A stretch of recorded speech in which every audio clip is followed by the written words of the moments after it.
Postojao je jednom srpski vladar koji je imao toliko zemlje da se govorilo da može da jaše od jutra do mraka, a da i dalje bude na svom posjedu.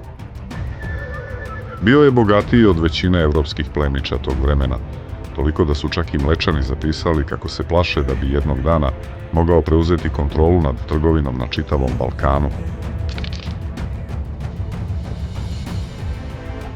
U njihovim spisima stoji da je posjedovao više rudnika srebra nego neke evropske države, a njegov najpoznatiji, Novo Brdo, zvali su Srpski Eldorado, jer je davao trećinu srebra Balkana.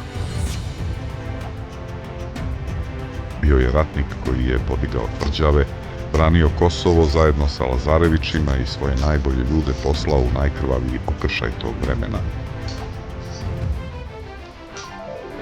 A kada je sve palo, odbio je da se preda Osmanlijama i godinama se borio sam pod opsadom sa šačicom vjernih vojnika. I dok ga je narod prokleo, istorija ga je kasnije opravdala, jer nijedan dokument ne govori da je ikada izdao. Njegova jedina greška bila je što je preživio bitku u kojoj su pali svi veći od njega. A taj čovjek bio je Vuk Branković.